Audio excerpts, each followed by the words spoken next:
ॐ नमो भगवते वासुदेवाय। ॐ नमो भगवते वासुदेवाय। ॐ नमो भगवते वासुदेवाय। जय जय श्री राधा रमण, जय जय नमल किशोर, जय गोपी चित चोर प्रभु, जय जय माखन चोर, जय जय माखन चोर। श्री कृष्णचंद्र भगवान की जय। जगत गुरु श्रील प्रभुपाद की जय।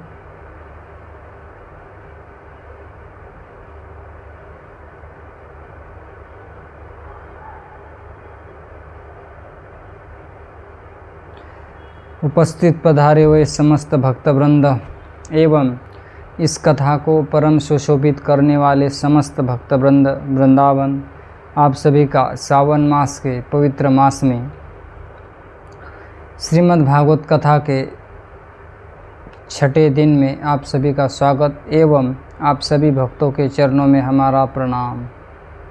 राधे श्याम। अभी तक हम श्रीमद् भागवतम के दसम स्कंद में भगवान की बाल्य लीलाओं का श्रवण कर रहे हैं। पंचम दिन तक हम कथा का श्रवण किए, आज छठा दिन है। छठे दिन में हम भगवान की जो भी बाल्य लीला है उसी का आगे का क्रमशः हम श्रवण करने वाले हैं। अभी तक हमने देखा कि भगवान ने दामोदर लीला की। दाम माने रस्सी, उदर माने पेट, जिसे हम कार्तिक मास में बड़े उत्साह से दामोदर अष्टकम गाते हैं। सत्यव्रत मुनि के वाणी के माध्यम से जिसको गाया गया, हालांकि पहले से लिखित था, लेकिन दामोदर अष्टकम को उन्होंने भगवान का गुणगान किया। ऐसे नटखट लीलाधारी भगवान की परम मनोहर बाल्य लीलाओं का हम श्रवण कर रहे हैं। आइए अभी हम भगवान की जो अन्य लीला है इसका श्रवण करते हैं। सुखदेव गोस्वामी वर्णन करते हुए आगे परीक्षित महाराज को कहते कि हे परीक्षित महाराज, वृक्ष गिरने से भयंकर आवाज़ हुई है ना। भयंकर जब आवाज़ हुई तो बिजली तो नहीं गिरी ऐसा लगा, और देखा कि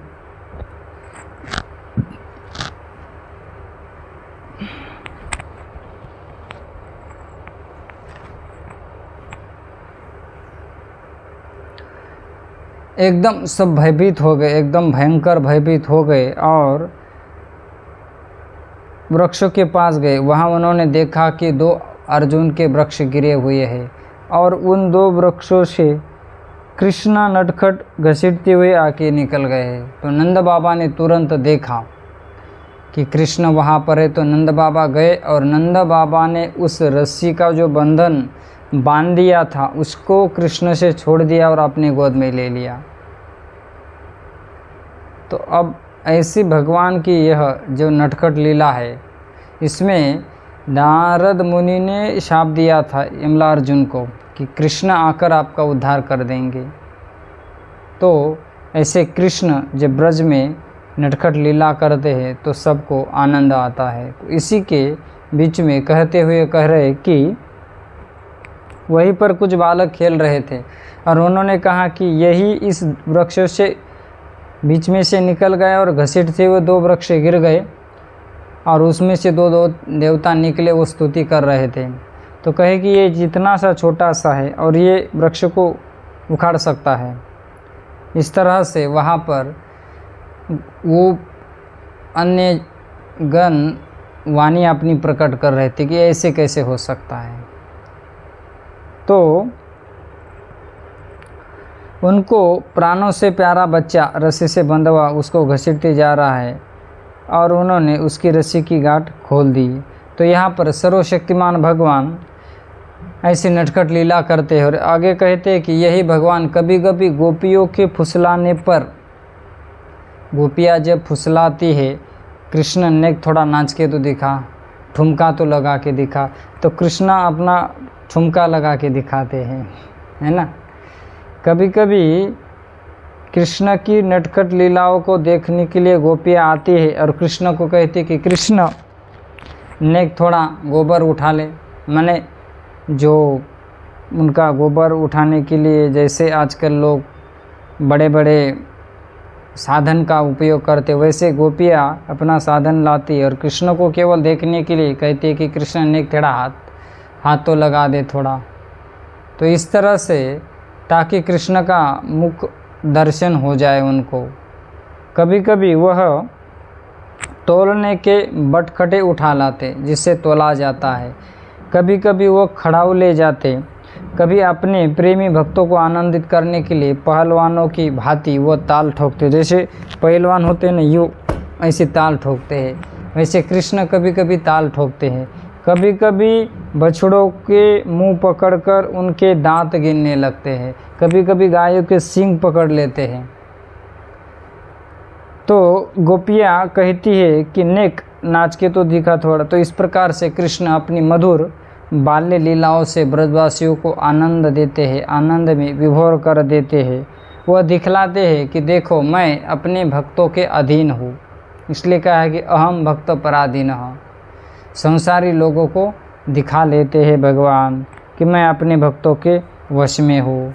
तो इस तरह से कृष्ण नटखट लीला करते हैं।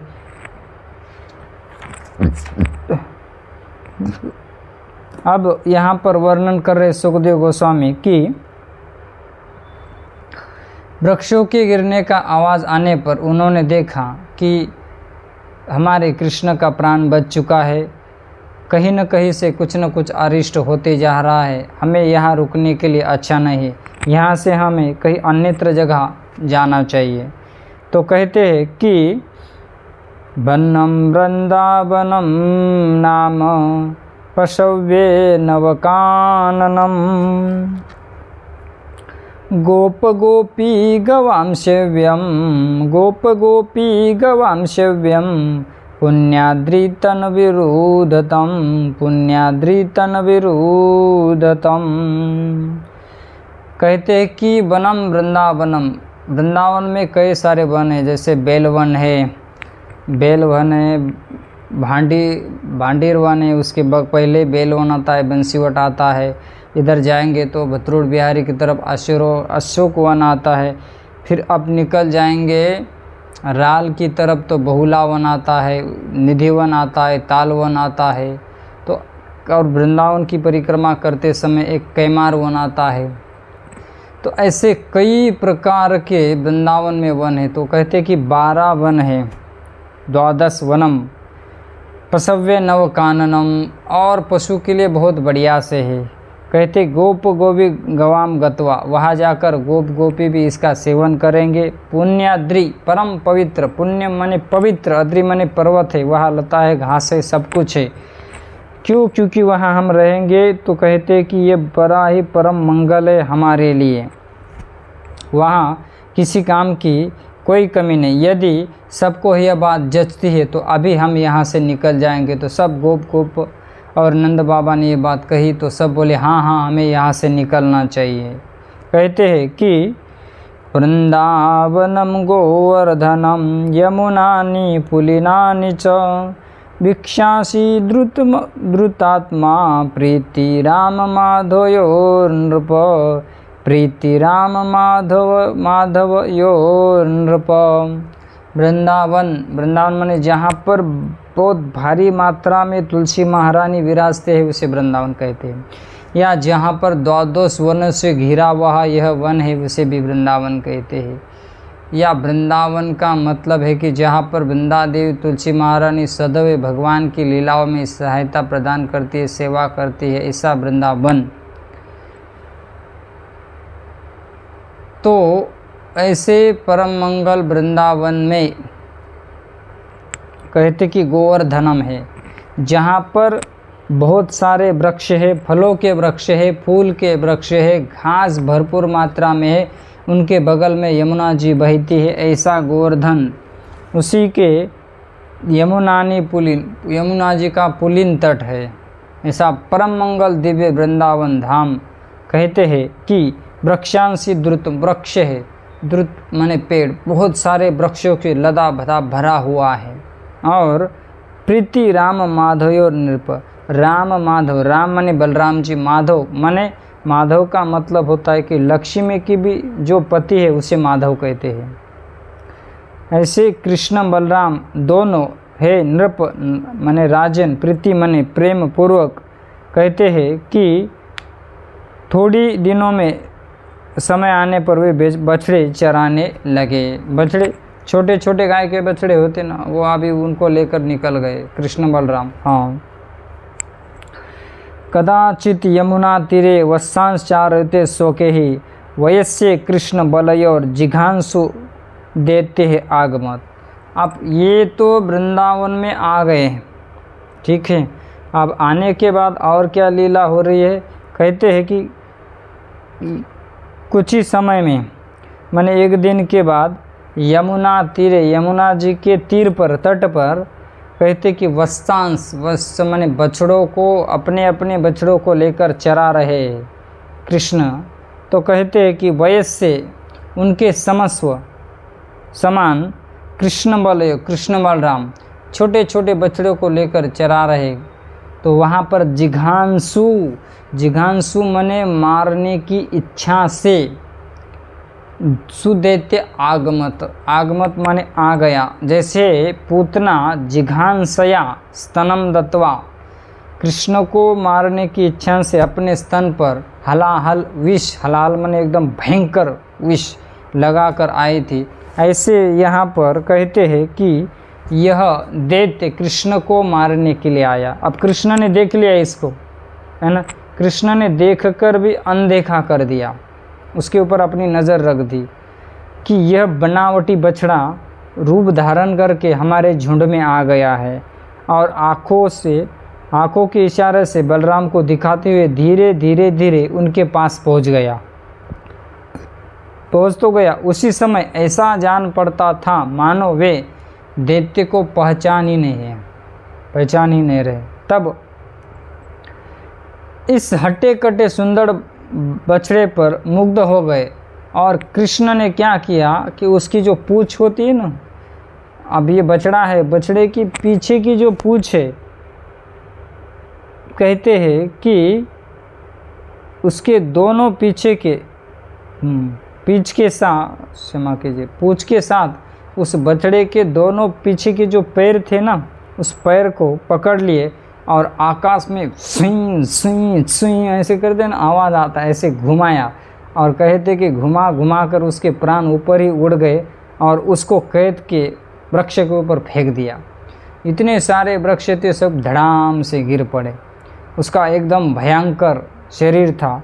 तो इस तरह से श्री कृष्ण ने उस वत्सासुर का वध किया। बोलो श्री कृष्णचंद्र भगवान की जय।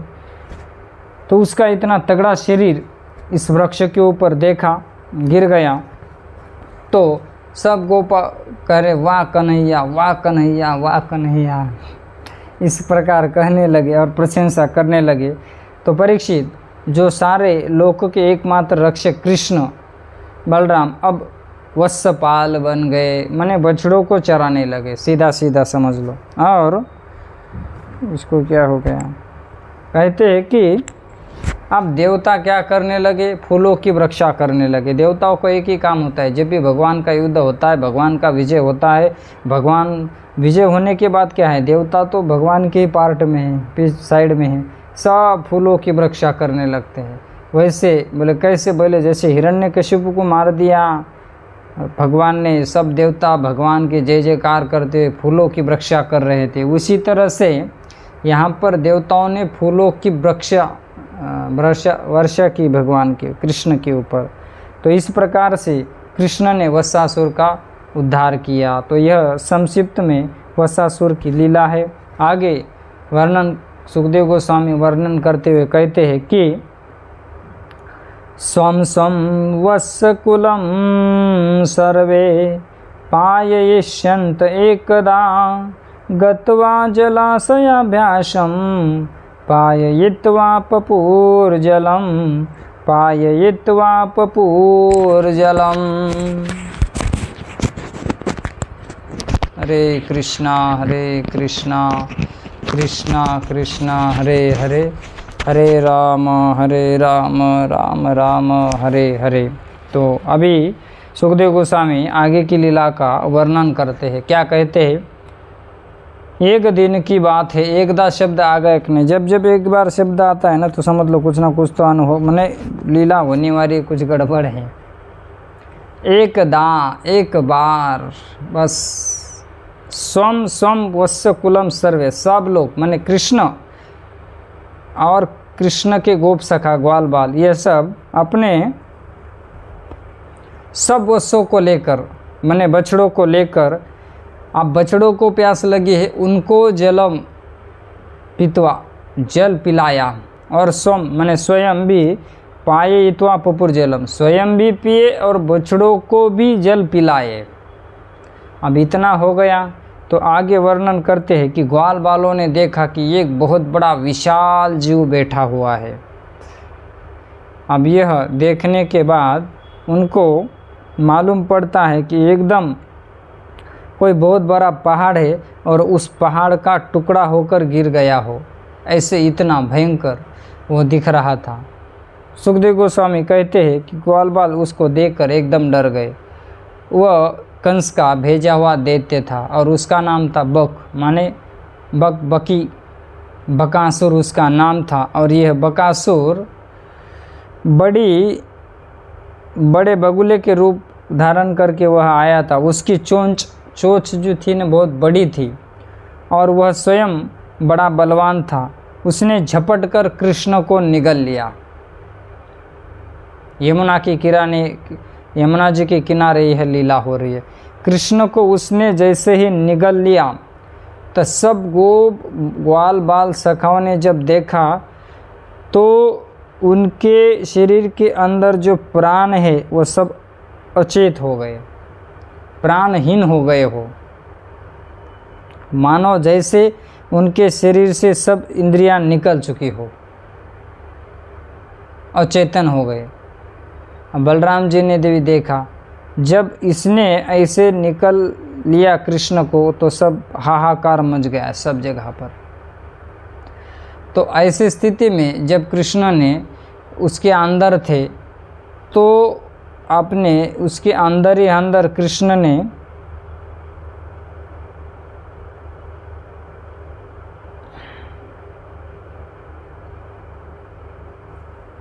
अब सुखदेव गोस्वामी कहते, परीक्षित, कृष्ण पितामह है, सबके स्वामी हैं और कृष्ण लीला से ही गोपाल बने हैं। जब वे बगुले के तालू के नीचे पहुँचे तब वो एकदम आग के समान लगने लगे, और जैसे आग के समान लगने लग रहे थे तो तुरंत उसने अपने मुंह से कृष्ण को उगाल दिया। जैसे ही कृष्ण को उगाल दिया और झट से अपने चोंच से कृष्ण को टोकने का, मारने का प्रयास किया, तभी कृष्ण ने उसकी चोंच को पकड़ लिया और जैसे कट होता है ना, कट माने चटाई को जैसे चटाई बनाने वाला चीर देता है, वैसे कृष्ण ने उसके मुख चोंच के दो भाग पकड़ करके चीर कर दिए, उसका प्राण हनन कर दिए। तो तुरंत वहाँ पर उसका वध हो गया। तो कहते हैं कि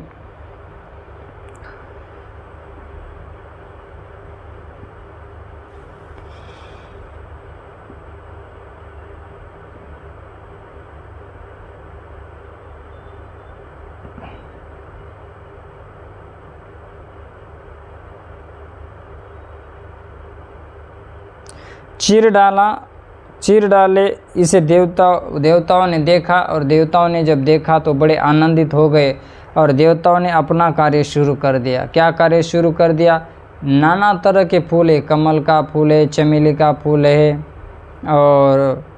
और कहते हैं कि वैजयंती का फूल है। ऐसे अलग अलग प्रकार के फूल लेकर उन्होंने कृष्ण के ऊपर पुष्पों की वृष्टि की और ढोल नगारे बजाते हुए कृष्ण का गुणगान करने लगे।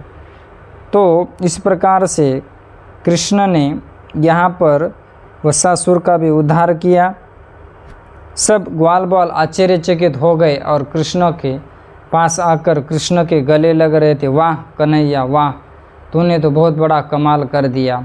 तो इस प्रकार से यह बहुत आनंदित हो गए और सब यह जो ग्वाल बाल थे अपने अपने बछड़ों को लेकर व्रज में आए और वहाँ उन्होंने घर के लोगों को यह सारी घटना सुनाई। परीक्षित महाराज कहते हैं कि बकासुर के वध की घटना सुनकर सब के सब गोप गोपी आश्चर्यचकित हो गए। उन्हें ऐसा जान पड़ा जैसे कृष्ण साक्षात उनके मृत्यु के मुख से निकल आए हो। माने जैसे कोई प्राणहीन हो चुका है और उनके शरीर में प्राण का संचार हो गया हो, उसी तरह से कृष्ण के प्राण बच गए। इतना सब होने पर भी भयंकर असुर कृष्ण का कुछ नहीं बिगाड़ पाया, इसे मार नहीं पाया। एक दृष्टांत के माध्यम से समझाते हैं कि जैसे पतंगा आग में आकर झुलस जाता है और स्वयं मर जाता है, उसी तरह से यह असुर कृष्ण को मारने के लिए आते तो है मारने के लिए, लेकिन स्वयं अपने आप मर जाते हैं। तो सच है, ब्रह्मवेता महात्माओं के वचन कभी झूठ नहीं होते। गर्गाचार्य जी ने जितना कुछ कहा था उतना सच वास्तव में हो रहा है कि कृष्ण को मारने का प्रयास तो खूब होगा, लेकिन कृष्ण ही उनको मार देंगे। कहते कि जितनी बातें कही थी सब की सब 16 आने ठीक उतर रही है।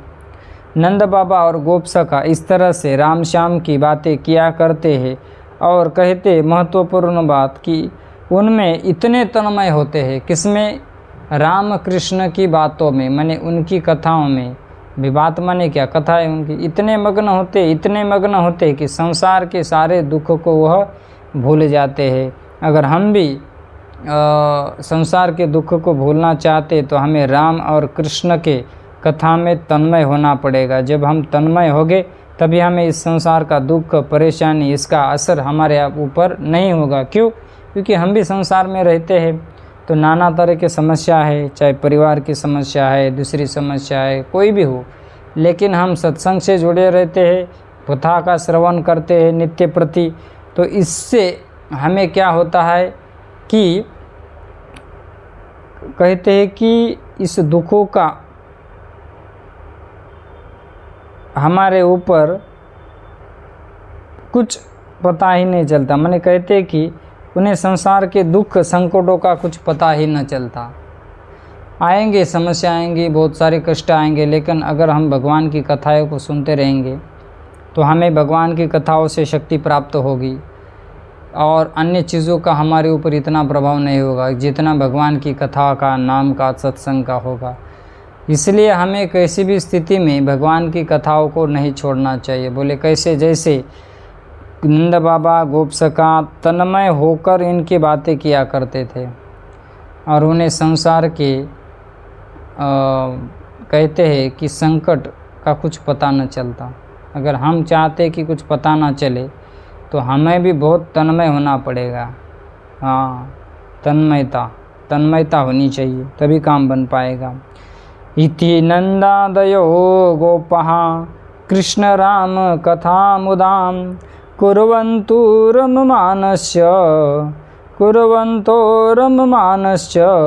नाविन्दन् भववेदनाम इति। इस प्रकार से नंद बाबा गोप कृष्ण राम कथा, कृष्ण बलराम की यह जो मनोहरी लीला है, मुदा माने आनंददायी, कुर्वन्तो, कुरु धातु, कुरु माने करने, क्षमा कीजिए, करना, बातचीत करना, भोजपुरी में बातचीत माने कथा। तो रममानस शब्द दिया, मैंने कहा था ना, रममान माने तन्मय होते थे और नाविंदम भव माने इस भव माने संसार से, वेदनाम इस भव सागर की वेदना का उन्हें पता ही नहीं चलता। जो हमने हिंदी पढ़ा था उसका ही श्लोक में वर्णन किया है। इस प्रकार कृष्ण बलराम ग्वाल बालों के साथ कभी कभी आँख मिचौनी खेल खेलते थे, वहीं आँख बंद कर देना, तो कभी कभी बंदरों की तरह उछलते थे। कभी कभी कहते हैं कि यह क्या करते हैं उसको, आँख मिचौनी खेल खेलते थे और कभी कभी विचित्र खेल करते थे और कभी कभी वो पुल बांधते थे। जैसे भगवान राम जी ने पुल बनाया वैसे यह भी पुल बांधते थे। इस प्रकार बाल उचित खेलों से कृष्ण बलराम ने ब्रज में अपनी बाल्य लीलाओं से सबको आनंदित किया था। बोलो श्री कृष्णचंद्र भगवान की जय। सुखदेव गोस्वामी कथा का वर्णन करते हुए कहते हैं, अब यहाँ पर जो वत्सासुर है, वत्सासुर के बारे में कहा गया है कि ये वत्सासुर पहले कौन था, है ना।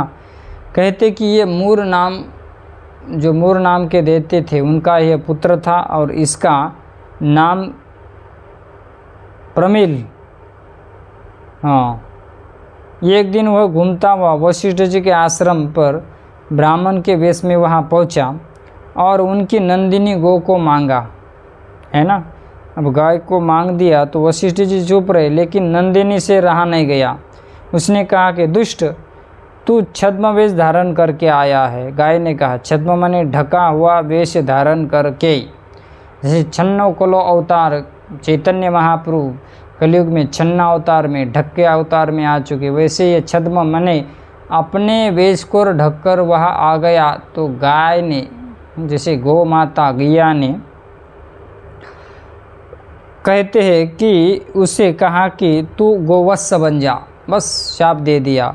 मुनीनाम गाम समाहेतुम विप्रः समागतः दैत्योस्मि मूर जातस्ताम गोवत्स बहु दुर्मति। हे दुर्मते, हे दुर्मति, तू मुनि के यहाँ तो मांगने आया विप्र समागतः, विप्र के वेश में, लेकिन दैत्य है तू, इसलिए मैं तुम्हें शाप देती हूँ कि गोवत्स भव दुर्मते, तू गाय का बछड़ा बन जाएगा, बस।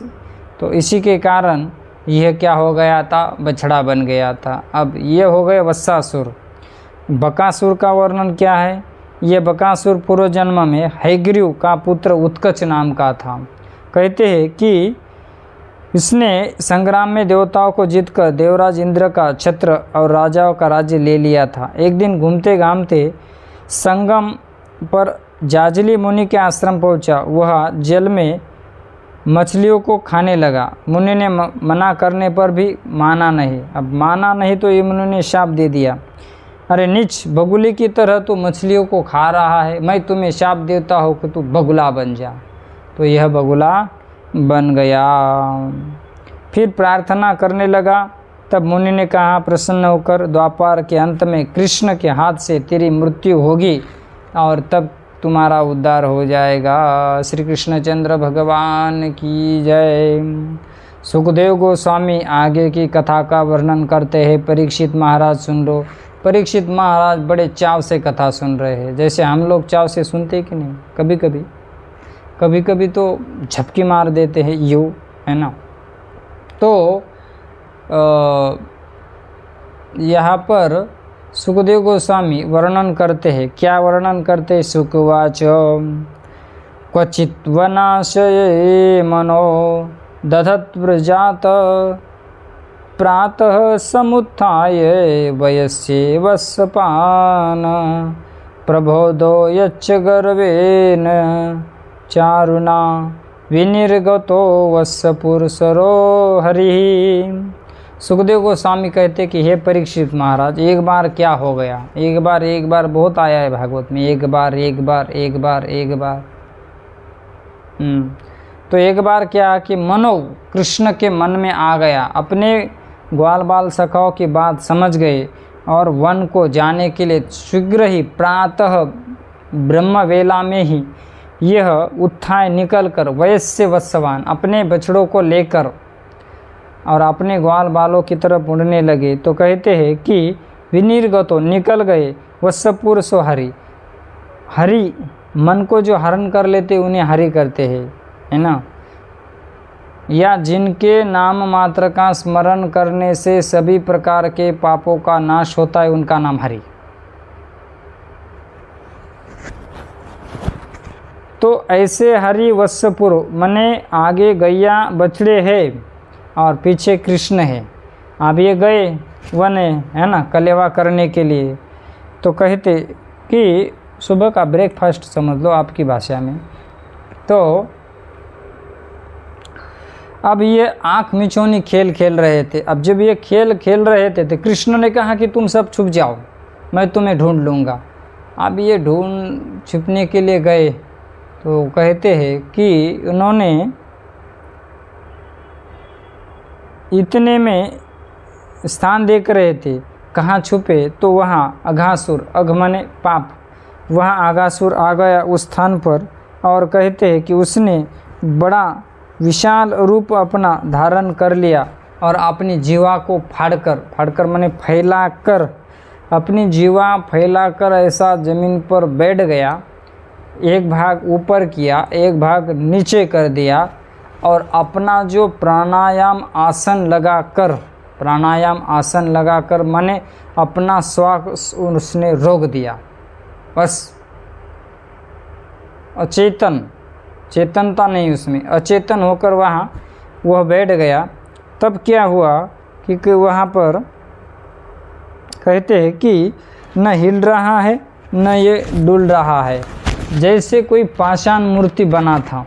तो एक ग्वाल बाल बोले, इतने दिन से हम वृंदावन में घूमते लेकिन अभी तक ऐसा पर्वत गुफा हमने देखी नहीं है, ये बहुत अलग प्रकार की गुफा हमें दिख रही है। दूसरा बोला, ये गुफा तो ऐसी मालूम पड़ती है जैसे कोई सर्प हमें खाने के लिए यहाँ बैठा हो। देखो अब पता भी चल रहा है, फिर भी अपने कदम आगे आगे उठा रहे हैं।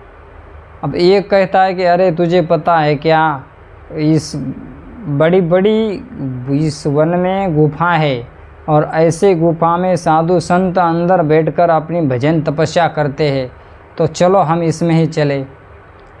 तो एक बोला, मैंने तो ऐसा सुना है कि वृंदावन की गुफा में बड़े बड़े महात्मा भजन करते हैं, है ना, और ऐसे बैठ जाते, चलो इसे देखेंगे। अब जैसे ही वहाँ के जीवा पर कदम रख दिया तो ब्रजवासी भीतर गए तो एकदम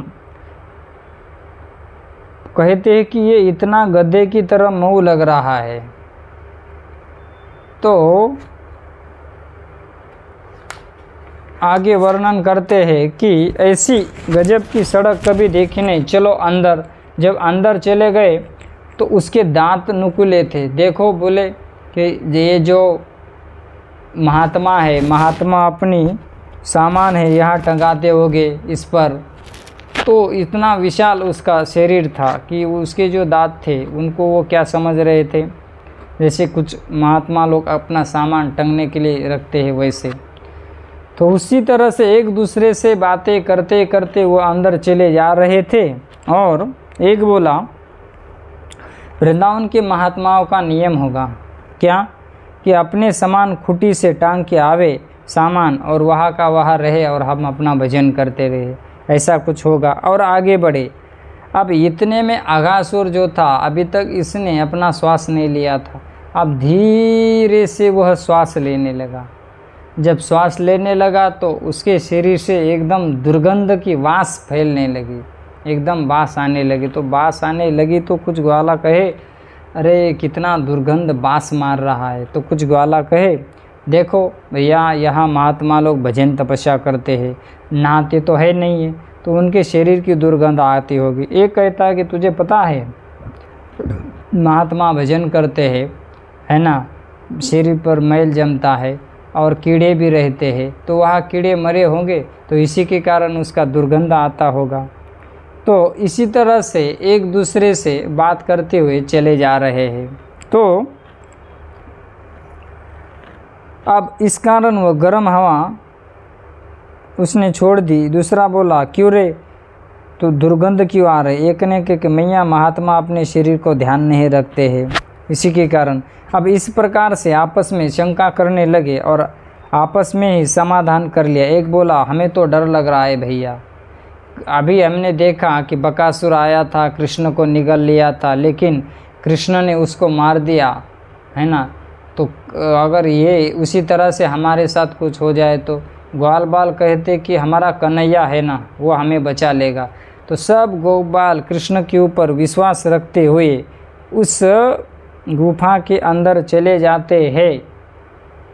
और गुफा के अंदर जब चले जाते हैं तो कहते हैं कि अगर ये हमें कुछ करेगा, हमें मारेगा, तो करताड़ शब्द प्रयोग किया गया है। करताड़ नैर यही हो, अपना ताल यूँ ऐसे ऐसे ठोकते हुए। तो कहते कि हमारे कन्हैया हैं, कन्हैया ने जैसे बकासुर को मार दिया था वैसे इसको भी कृष्ण मार देगा। तो ऐसे ताल ठोकते हुए उसके अंदर चले जाते हैं। कृष्ण देखते हैं, अरे राम राम राम राम राम, ये सब अघासुर है और अघासुर के मुख के अंदर सब जा रहे। कृष्ण आवाज़ दे रहे लेकिन एक ने कृष्ण की आवाज़ नहीं सुनी, सब के सब उसके मुख के अंदर चले गए। अब कृष्ण को लगा कि अगर मैं इनको नहीं बचाऊंगा तो कौन बचाएगा, ये मेरे विश्वास पर ही अंदर चले गए हैं, तो मुझे ही जाना ही पड़ेगा इनको बचाने के लिए। मेरी प्रतिज्ञा है कि मैं अपने भक्तों का पतन नहीं होने देता। अब यहाँ पर बहुत बारी हमें शिक्षा प्राप्त हो रही है, ये प्रसंग बहुत हमें शिक्षा देने के लिए, इसलिए हमें इसको बहुत ध्यान से सुन लेना चाहिए। तो कहते हैं कि ग्वाल बालों से भूल हो गई, परंतु भूल के साथ उनकी एक क्या कहते हैं,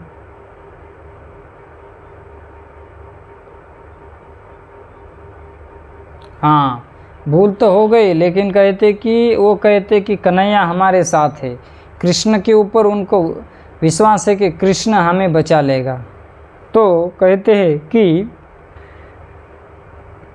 कृष्ण के विश्वास के साथ वो वहाँ जाते हैं। भगवान की प्रतिज्ञा है, सकृदेव प्रपन्न यस्मिन याचते, अभयम श्लोक है, सकृदेव प्रपन्न यस्मिन याचते तवास्मिति च याचते अभयम सर्वभूतोभ्यो ददाम्य तद्व्रतम मम।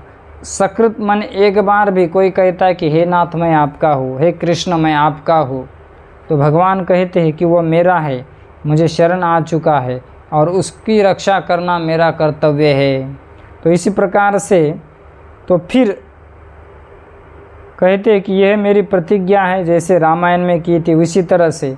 बाध्यमानोपि मद्भक्तो विषये जितेन्द्रिय प्राये प्रगल्पया भक्त्या विषयेर्ना विभूयते विषयेर्ना विभूयते।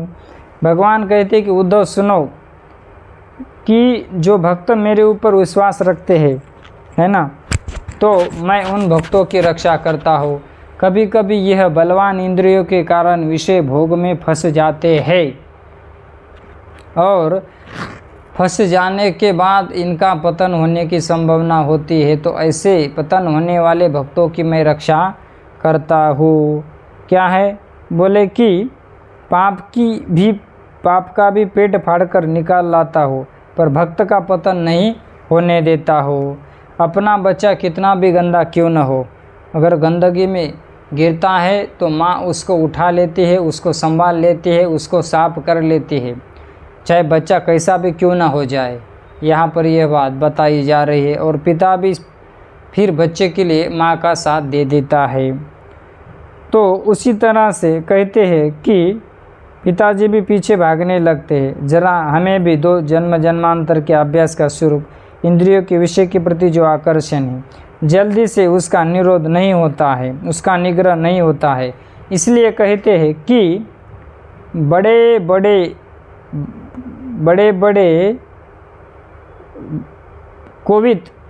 कोविद माने बुद्धिमान विद्वान भी आलस स्वरूप बोध हो चुका है, ऐसे ब्रह्म ज्ञानी भी कभी कभी फिसल जाते हैं, है ना, बड़े होकर भी फिसल जाते हैं। तो कहते हैं इसलिए भगवान की प्रतिज्ञा है कि जो मुझे मानकर मेरा आश्रय लेकर चलता है तो मैं उन्हें भटकने नहीं देता हूँ, मैं उनका रक्षा करता हूँ। लेकिन जो अपने बल पर चलता है वो भटक सकता है। देखो, अपने बल पर नहीं चलना है, हमें चलना है ठाकुर जी के बल पर, राधा रानी के बल पर, भगवान के बल पर हमें चलना है। अपने बल पर चलेंगे तो हम बिल्कुल भटक सकते हैं। भगवान कहते गीता में, मामेव ये प्रपद्यन्ते माया में ताम तरंती थे। जो मेरा शरणागत हो चुका है, जिसने मेरा आश्रय लिया है, मेरे ऊपर जो निर्भय होकर चलता है, तो मैं उसका पतन होने से उसकी रक्षा करता हूँ। तो इस प्रकार भगवान कहते हैं, क्या कहते हैं कि अघासुर क्या है, पाप है। अघ माने पाप की प्रवृत्ति। ब्रजवासी उन पापमय अघासुर को एक पर्वत गुफा समझकर धोखा खा गए और उसमें प्रवेश किए। उसी प्रकार भक्त भी कभी कभी पाप है इसको पहचाने बिना, कहते कि प्रमादवश पाप की प्रवृत्ति को पहचाने बिना उधर प्रवेश करता है। फिर से सुन लीजिए कि भक्त भी कभी कभी प्रमादवश, प्रमाद माने गलतीवश, पाप की प्रवृत्ति को पहचाने बिना, बिना पहचाने, पहचानता नहीं, उधर प्रवृत्त हो जाता है और माया इतनी बलवती है कि धोखा दे देती है। परंतु जब ब्रजवासी घुसे तो भगवान ने बहुत आवाज़ लगा दी, बहुत आवाज़ लगा दी, लेकिन उनकी एक भी आवाज़ को गोपसखाओं ने सुना नहीं।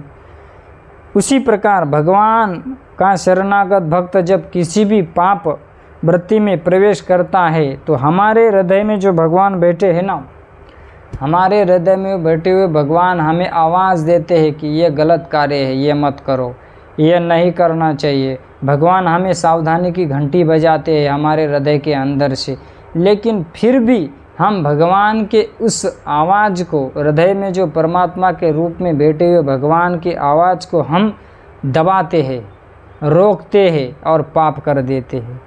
कैसे? बोले जैसे कृष्ण ब्रजवासियों को आवाज़ दे रहे थे लेकिन किसी ने भी उनकी आवाज़ नहीं सुनी, उसी तरह से कृष्ण हृदय से हमें आवाज़ देते कि नहीं ये पाप है, पाप नहीं करना है, पाप में नहीं गिरना है, नहीं जाना है पाप की तरफ, फिर भी हम भगवान की आवाज़ को दबा देते हैं और पाप कर देते हैं, पाप में लग जाते हैं। तो कहते हैं कि ऐसा मत करो। हम लोग आवाज़ को दबाते हैं और उस गुहा का आकर्षण इतना प्रबल होता है कि जिस जीव अंतरात्मा की आवाज़ को नहीं सुनता है और नहीं समझ पाता है और अनसुना करके घुस जाता है।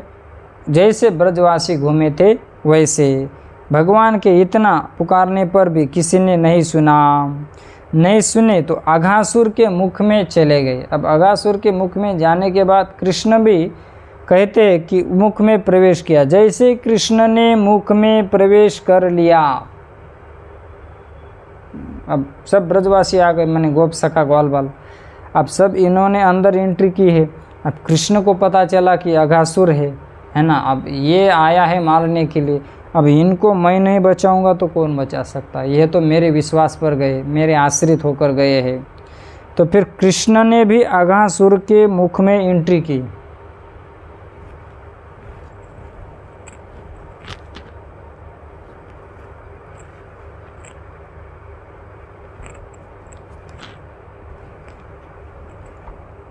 अब एंट्री की है, ट्रायल मार दिया है कृष्ण ने। अब जब एंट्री की तो कहते हैं कि यह कृष्ण अंदर है और अघासुर ने अपना मुख बंद किया है। तो यहाँ पर वर्णन किया गया है कि अघासुर ने मुख बंद कर लिया। अब तो सब के सब अघासुर के मुख में बंद है। बड़े देवता विमानों में बैठे हैं, दृष्टि देख रहे तो हाहाकार करने लगे। अघासुर तो सबको खा गया, पर भगवान ने उसके श्वास के छिद्र में बैठकर अपना शरीर बढ़ाकर, उसका छिद्र जो है मैंने जहाँ से श्वास लेता है वहाँ पर कृष्ण बैठ गए और अपना शरीर धीरे धीरे धीरे धीरे बढ़ाने लगे। इसके कारण क्या होगा कि उसका श्वास लेना जो है वह अवरुद्ध हो गया, और श्वास लेना अवरुद्ध होने के कारण कृष्ण ने, कहते हैं कि उसका ब्रह्मरंध्र फट गया, और ब्रह्मरंध्र जैसे फट गया तो सब ग्वाल बाल सखा सब बाहर आ गए, कृष्ण बाहर आ गए। बोले श्री कृष्णचंद्र भगवान की जय।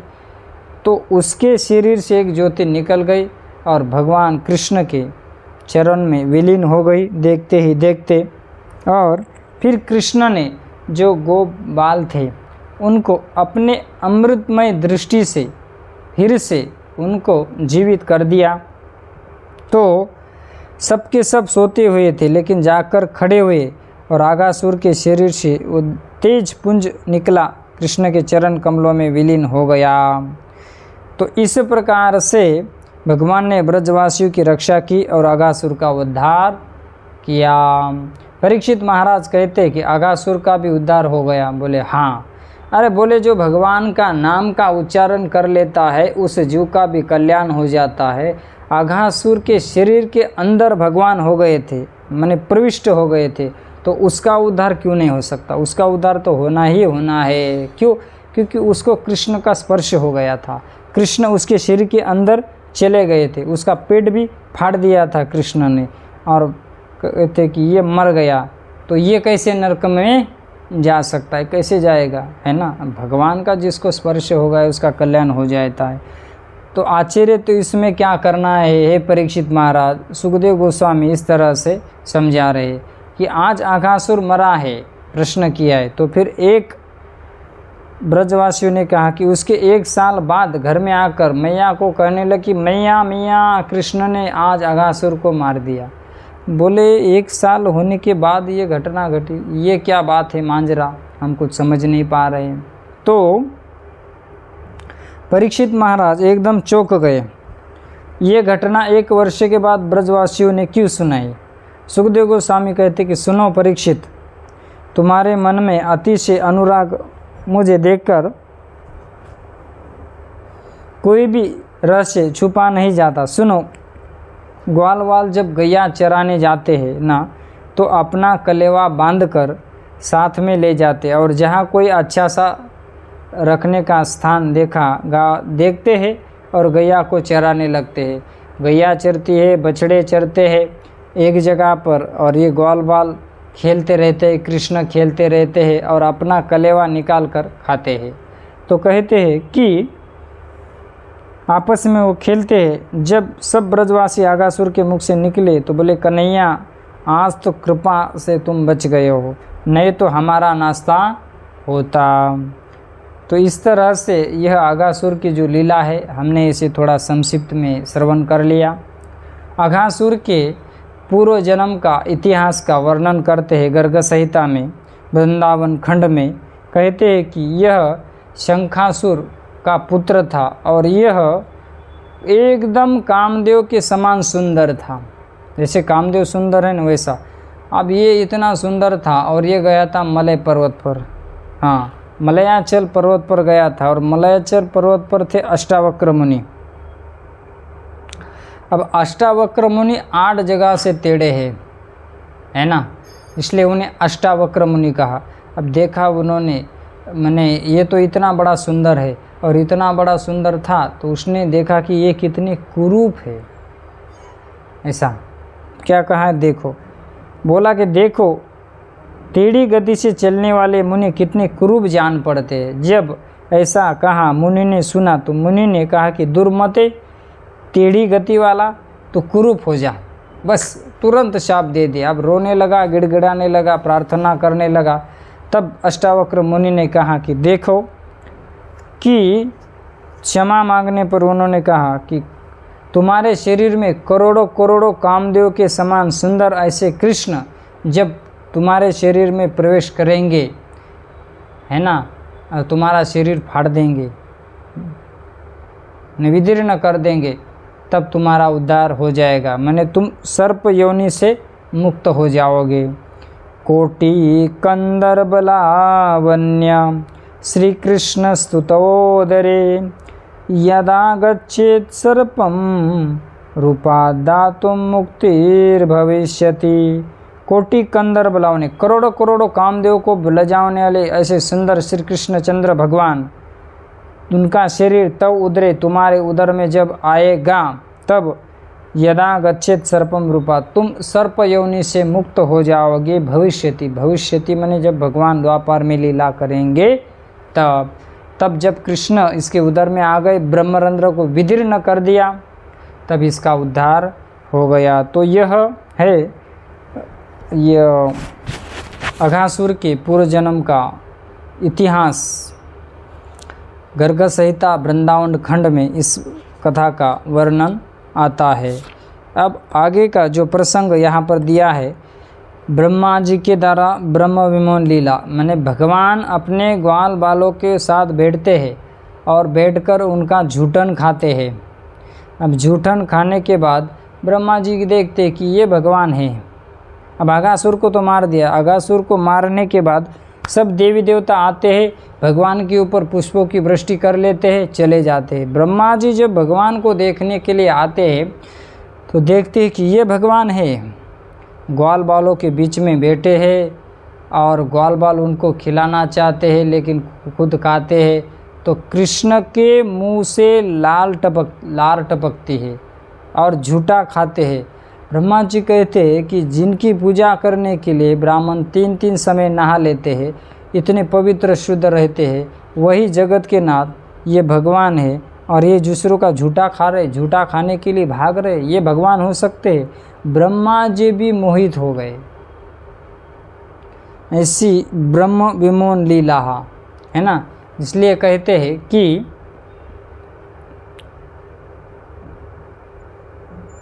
धर्मो प्रोजित कहतो आत्रो निर्मत्सराणाम सताम वेद्यम वास्तव मातृ वस्तु शिवदम तापत्रय उन्मूलन श्रीमद्भागवते महामुनि कृते किमा परेरीश्वर सद्य हृदय अवरुद्धत्यत्र पृथ्वी तुतुर्विशत्सनात्। उसके पहले वाला श्लोक में है जन्मादस्य ये तो अन्वय इतरस्य चार्थेषु अनभिज्ञ स्वराट तेने ब्रह्म हृदय आदि कवये मुह्यन्ति यत् सूरयः। मुह्यन्ति माने बड़े बड़े देवता भी मोहित हो जाते हैं श्री कृष्णचंद्र की नटखट लीलाओं को। वो जान ही नहीं पाते कि ये साक्षात जगत के नाथ है, परम ईश्वर है, सच्चिदानंद आनंद की मूर्ति है, सबके कंट्रोलर है, ईश्वर है ना, योगियों की भी परम योगेश्वर है। तो ऐसे कृष्ण की नटखट लीला को ब्रह्मा जी भी नहीं समझ पाए और ब्रह्मा जी भी मोहित हो गए। और ब्रह्मा जी मोहित हो गए तो भगवान कृष्ण नटखट लीला कर रहे थे, गोपाल खा रहे थे।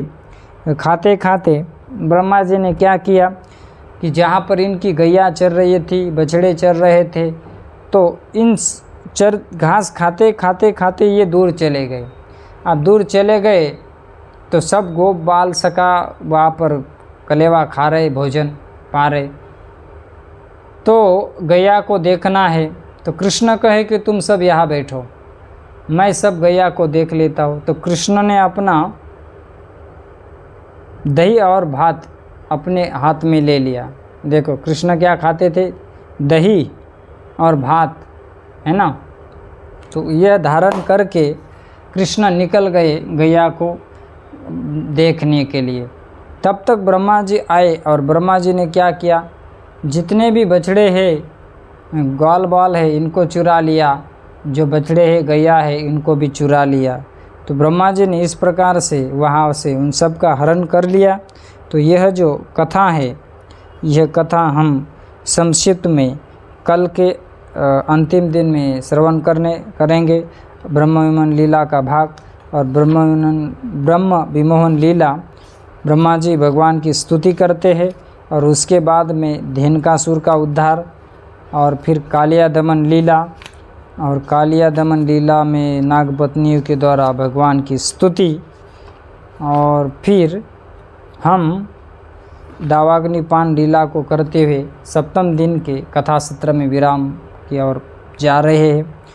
तो संक्षिप्त में आज हमने भगवान की कुछ बाल्य लीलाओं का श्रवण किया। आप सब भक्त आए, इसका श्रवण किया, आपका बहुत बहुत साधुवाद।